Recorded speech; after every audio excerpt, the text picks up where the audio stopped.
Bismillahirrahmanirrahim. Assalamualaikum warahmatullahi wabarakatuh.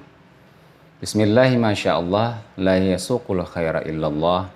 Bismillahi masyaallah, la yasrifus su'a illallah. Bismillahi masyaallah, maka min ni'matin faminallah. Bismillahi masyaallah, la haula wa la quwata illa billah.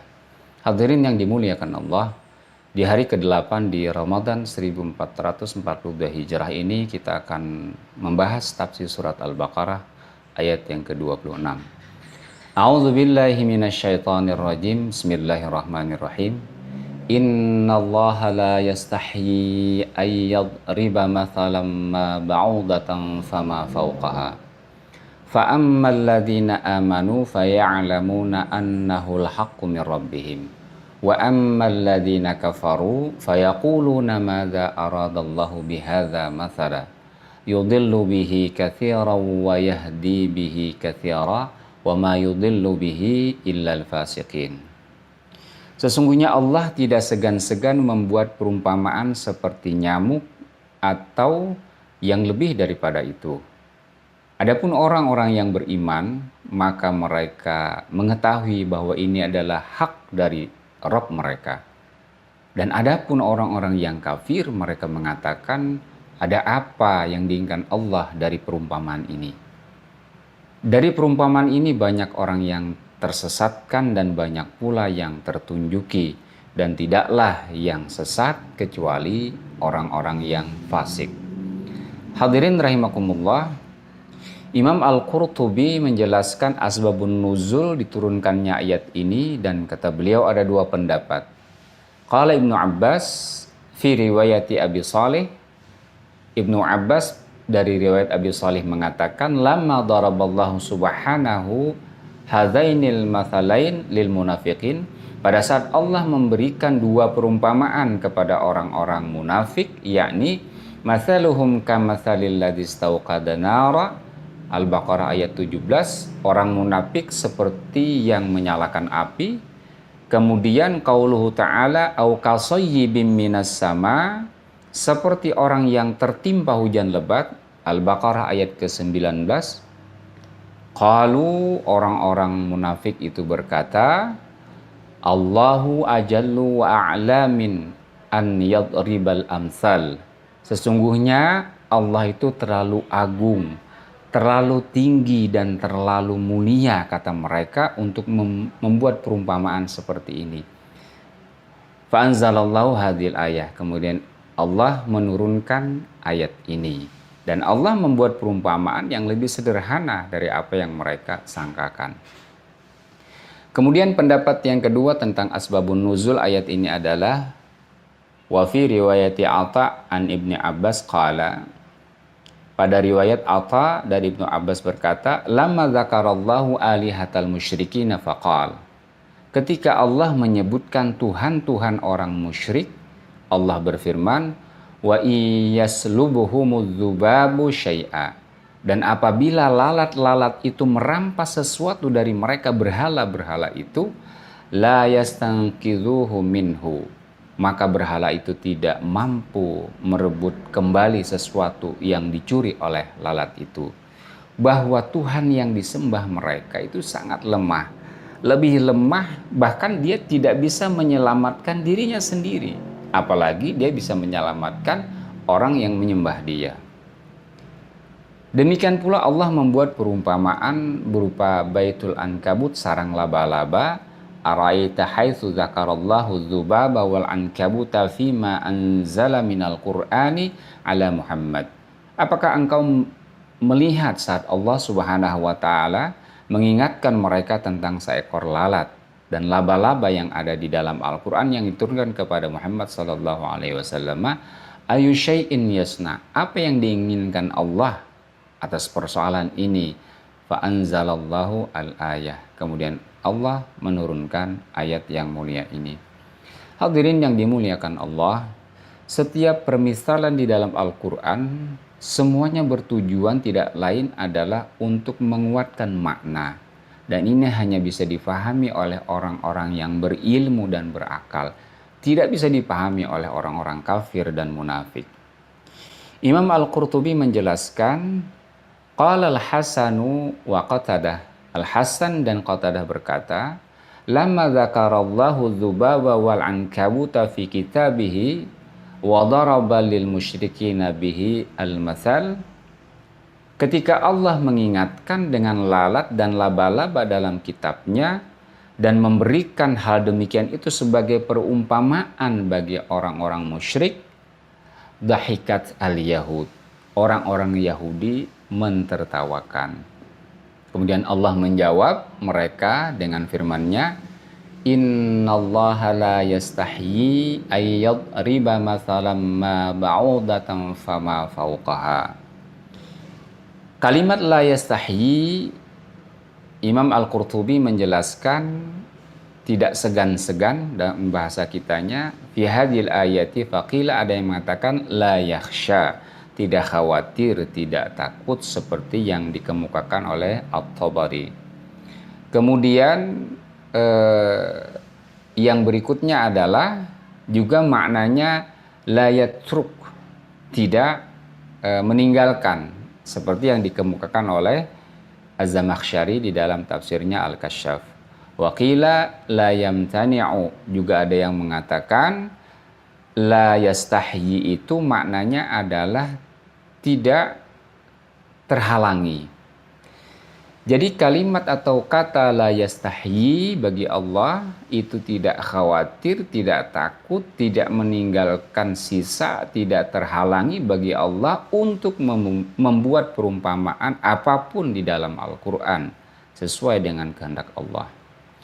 Hadirin yang dimuliakan Allah, Imam Ali As-Sawuni menjelaskan di dalam Saffatut Tafasir annahu ja'a fil Qur'ani dzukira. Di dalam Al-Quran terdapat kata-kata an-nahl, ya lebah, al-dzubab, lalat, al-ankabut atau laba-laba, wan namal dan semut. Wa hadhil umuru la yaliqu dzikruha bi kalamil fusahai fadlan an kalami rabbir arbab. Orang-orang kafir mengatakan nama-nama tersebut tidak pantas disebut dalam perkataan Tuhan, kata mereka. Fa'ajaballahu ta'ala an hadhihi syubhah wa radda 'alaihim bi anna sigara hadhil asya la yuqdahu fi fasahatil Qur'an wa ijazihi. Kemudian Allah menjawab tuduhan mereka dan membantah tuduhan mereka bahwa hewan kecil itu tidak pantas dihina dalam struktur kemu'jizatan dan struktur kefasihan Al-Quran. Idza kana dzikrul matsal mustamilan ala hikamin balighatin. Ya, jika memang penyebutan mereka dalam perumpamaan itu mengandung hikmah yang jelas. Kemudian firman Allah berikutnya, fama fauqaha, dan apa yang ada di atasnya. Imam Al-Qurtubi menjelaskan maknanya maduniha, ya, apa saja selainnya. Ada yang berpendapat innaha fauqaha fi sighar, yang itu adalah lebih kecil daripada nyamuk. Wa qala Qatadah wa Ibnu Juraij, sementara Qatadah dan Ibnu Juraij mengemukakan pendapatnya bahwa maknanya adalah al-kibar, lebih besar daripada nyamuk. Fama fauqaha artinya bisa lebih kecil atau lebih besar daripada nyamuk. Hadirin yang dimuliakan Allah, ada sesuatu yang sangat menarik yang dikemukakan oleh Abi Muhammad Abdurrahman bin Abi Hatim Ar-Razi yang terkenal dengan tafsir Ar-Razi. Beliau meriwayatkan dari Ar-Rabi bin Anas bahwa perumpamaan tentang nyamuk ini adalah perumpamaan tentang kehidupan dunia. Kalba'udah, seperti nyamuk, tahya maja'at, bahwa nyamuk itu hidup tanpa merasa lapar. Artinya nyamuk itu hidup dengan lapar dia. Tamutu idza rawiyat. Nyamuk itu akan mati apabila dia kenyang. Jadi nyamuk kalau menggigit manusia kemudian dia kenyang, itu pertanda kematian dia. Fakadzalika haula'il ladzi duriba lahum hadzal masal idza imtala'u minad dunya rayyan akhadhahumullahu fa ahlakahum. Nah, seperti itulah perumpamaan orang-orang yang telah dibuat perumpamaan tentang mereka di dalam Al-Quran. Apabila mereka telah kenyang dengan dunia, maka pada saat itulah Allah mencabut nyawa mereka. Masya Allah. Saudaraku yang dimuliakan Allah, kemudian kalimat berikutnya fayaquluna madza aradallahu bihadza mathala. Apa yang diinginkan oleh Allah, kata orang-orang kafir tentang perumpamaan ini. Imam Al-Qurtubi menjelaskan wa makna kalamihim, makna dari kalimat mereka ini hadza al-inkaru bi lafzil istifham. Ini merupakan bentuk pengingkaran orang-orang kafir tersebut. Mereka tidak percaya kepada Al-Quran tetapi dalam kalimat istifham atau pertanyaan. Hadirin rahimakumullah, Muhammad Mutawalli Asy-Sya'rawi di dalam tafsirnya Tafsir wa Khawatir menyebutkan bahwa orang-orang kafir itu memang cara berpikirnya itu dangkal dan duniawi, tidak melihat secara hakiki. Maka mereka mengatakan, kaifa yadribullahu mathalan bil ba'udati dzalikal makhluqud dha'if. Kenapa Allah, kata mereka, membuat perumpamaan seperti nyamuk? Padahal nyamuk itu, kata mereka, adalah makhluk yang lemah. Lima yadribillahu wa ta'ala mathalan bil fil. Kenapa Allah tidak menggunakan perumpamaan seperti al-fil, gajah, alladhi huwa dakhful jussati syadidul quwwah, yang memiliki bentuk besar, badan besar dan kekuatannya besar. Au bil asadil ladhi huwa aqwa minal insan. Atau kata orang kafir, kenapa tidak seperti asad saja, seperti singa yang itu lebih kuat daripada manusia. Inilah cara berpikir mereka yang picik. Hadirin yang dimuliakan Allah, Allah tidak akan pernah menyesatkan manusia kecuali mereka sendiri yang memang ingkar kepada Allah, dan keingkaran mereka kepada Allah itulah yang menyesatkan mereka. Kalimat berikutnya, qauluhu ta'ala yudillu bihi katsiran wa yahdi bihi katsira. Dengan perumpamaan tadi banyak yang tersesatkan dan banyak pula yang mendapat petunjuk. Ali As-Sabuni mengatakan, ai yudillu bihadzal mathali katsiran minal kafirina likufrihim. Dengan perumpamaan ini Allah banyak menyesatkan orang-orang kafir, ya, dikarenakan karena kekafiran mereka. Wa yahdi bihi katsiran minal mu'minina litasdiqihim, dan Allah banyak memberikan petunjuk bagi orang-orang yang mukmin yang mereka membenarkan hal itu dari Allah. Fa yazidu ulaika dhalalatan wa haula'i hudan. Ya, maka bagi orang kafir bertambahlah kesesatan mereka, dan bagi orang mukmin bertambahlah keimanan mereka. Wa ma yudillu bihi illal fasiqin, dan tidaklah yang sesat kecuali orang yang fasik. Ada dua kalimat yang dijelaskan Imam Al-Qurtubi di sini, kalimat dhalla wa dhalalu asluhu al-halak. Jadi dalam lisanul Arab yang disebut dengan sesat itu adalah hancur. Sementara al-fisqu, al-fasik, ya, asluhu fi kalamil arabi al-khuruj anisyai'. Makna asalnya dalam lisan Arab adalah keluar dari sesuatu. Wal fisqu fi urufil isti'mali syar'i, dan fasik atau fisik, ya, dalam uruf penggunaan syariat itu dikatakan al-khuruj min ta'atillahi azza wa jalla, keluar dari ketaatan kepada Allah Subhanahu wa taala. Jadi kalimat wa ma yudillu bihi illal fasiqin, Imam Ali As-Sabuni mengatakan ai ma yudillu bihadzal masal au bihadzal Quran, tidaklah menyesatkan sebab perumpamaan ini dan sebab Al-Quran ini illal kharijina an ta'atillah wal jahidina bi ayatillah.